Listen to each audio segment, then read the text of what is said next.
In a small village at the edge of a vast field of golden crops, there lived a young boy named Kunle.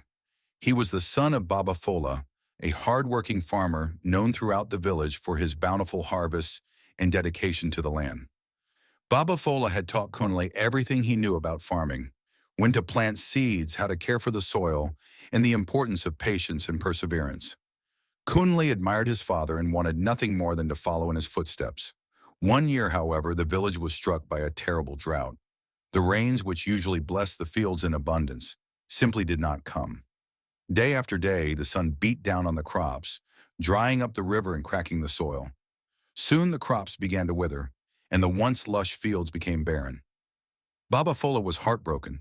All his work had been washed away by the relentless heat, and the village faced the threat of hunger.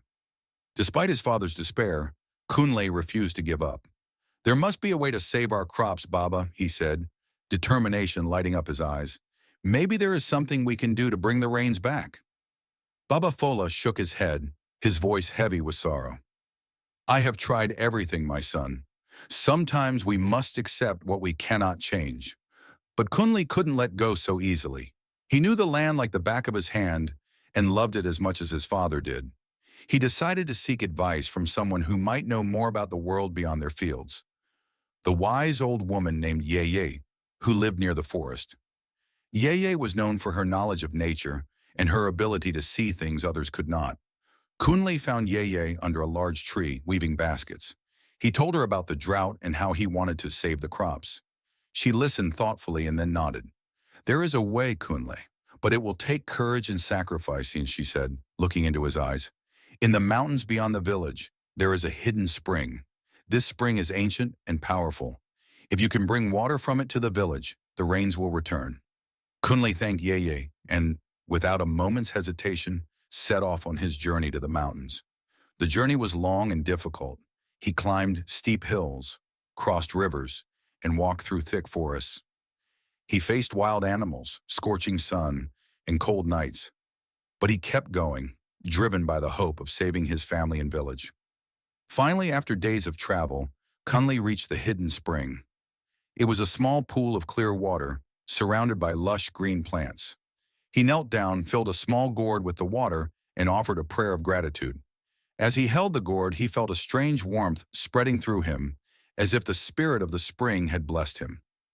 Kunle returned to the village, exhausted but triumphant.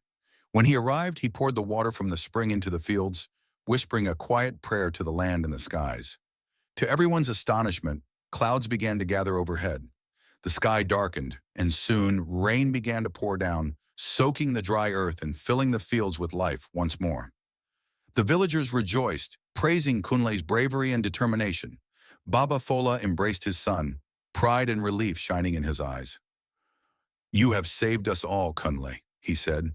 "You have shown more strength and courage than I ever imagined." With the rains back, the crops flourished, and the village was saved from hunger. Kunle had proven that he was more than just a farmer's son. He was a protector of the land, a guardian of life. From that day forward, he was known throughout the village as Kunle the Brave, a young man who brought hope and courage to his people in their darkest hour. And so Kunle continued to work alongside his father, tending to the fields with love and respect, always remembering the power of resilience and the bond between land and heart. The village prospered, and the tale of Kunle's journey became a story of inspiration, told for generations as a reminder that even the smallest acts of courage can bring life back to even the driest of lands.